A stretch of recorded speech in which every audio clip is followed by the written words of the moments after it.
இது கலாமா கிச்சன். இன்னைக்கு பாருங்க, நாங்கள் ஊரில் இருக்கோம்.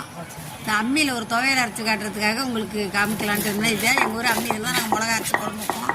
இப்போ பூண்டு துவையை அரைக்கிற பாருங்க. இங்கே ஒன்றா என்னால் முடியல உட்காந்துருக்குன்னா இங்கே ஓர ஊற்றி அரைக்கிறேன்.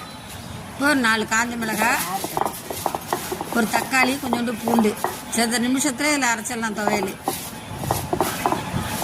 துவையல் அரைச்சி இட்லி, தோசை. நாங்கள் இன்றைக்கி முடக்கத்தான் தோசைக்காக இந்த துவையல் அரைக்க சொன்னேன் அவள்கிட்ட. முடக்கத்தான் தோசைக்கு இந்த துவையலுக்கு சூப்பராக இருக்கும். காரம் நிறையா இருக்குங்கிறதுனால தான் புளி வைக்காமல் தக்காளி வைக்கிறது.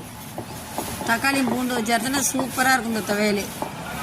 குறைச்சி வச்சுக்கிடா, உங்களுக்கு 3 நிமிஷம் வர. அதனால் நைஸாக அரைச்சிட்டு தாளிக்கெல்லாம் வேண்டியில்லை, அவ்வளோ டேஸ்ட்டாக இருக்கும் இந்த துவையல். வெறும் பூண்டு மிளகாயும் வச்சா இருப்போம். அது ரொம்ப காரமாக இருக்கும். அதனால் கொஞ்சம் எங்கள் வீட்டில் கொஞ்சம் காரமாக இருந்தால் எங்கள் ஓரத்துக்குலாம் ரொம்ப பிடிக்காது. அதனால் கொஞ்சம் ஒரு தக்காளி வச்சாரடி டேஸ்ட்டாக இருக்கும் அப்படின்னு அதனால் அரைச்சிட்ருக்கா பாருங்க. இந்த அம்மியில் எவ்வளோ மிளகா அரைச்சி எப்படி உட்காந்து நான் தான் அரைப்பேன். எப்பயும் என்னால் இப்போ கீழே உட்காந்து அரைக்க முடியல. அதனால நான் அரைக்கிறக்கா, நீங்கள் இப்போ வீடியோ எடுங்கன்னா எங்கள் வீட்டுக்காரங்க வீடியோ எடுத்துகிட்ருக்காங்க, நான் அரைச்சிட்ருக்கேன். அவங்க ஊற வச்சு அரைச்சிட்ருக்கா. அவங்க எங்கள் வீட்டுக்காரங்களும் சின்ன தம்பி பொண்டாட்டி. இவங்க அங்கே தான் போனால் இருப்போம் நாங்கள் ஊரில். இப்போ சூப்பராக இந்த துவையல் என்ன கலராக எப்படி இருக்கு பாருங்கள். அவ்வளோ இதாக இருக்கும் தோசைக்கு, இட்லிக்கெலாம். நீங்கள் இதையும் எப்படி இருக்குன்னு செஞ்சு பாருங்கள். பூண்டை வச்சு ரொம்ப அரைக்கக்கூடாது, சும்மா கொஞ்சோண்டு லேசாக அரைச்சா போகிறோம். பாருங்க, பூண்டு வந்தால் அந்த பூண்டு உடம்புக்கு ரொம்ப நல்லது.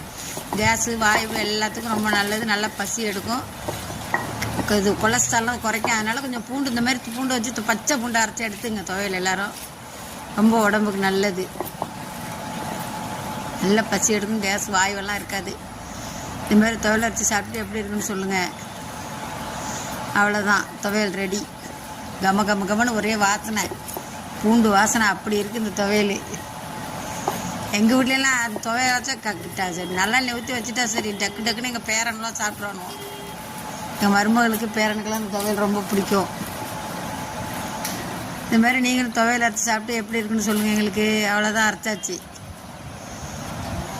துவையல் ரெடி. இதுமாரி நீங்களும் உங்கள் வீட்டில் அம்மி இருந்தால் வச்சு அரைங்க. எவ்வளோ பெரிய அம்மி பார்த்தீங்களா? அது கிராமங்கிறதுனால இவ்வளோ பெரிய அம்மி. எங்கள் வீட்லேயும் இருக்குது இங்கே அம்மி. டவுனில் மெட்ராஸில் வச்சுருக்கேன். அது கொஞ்சம் சின்னதாக இருக்கும் இதை விட.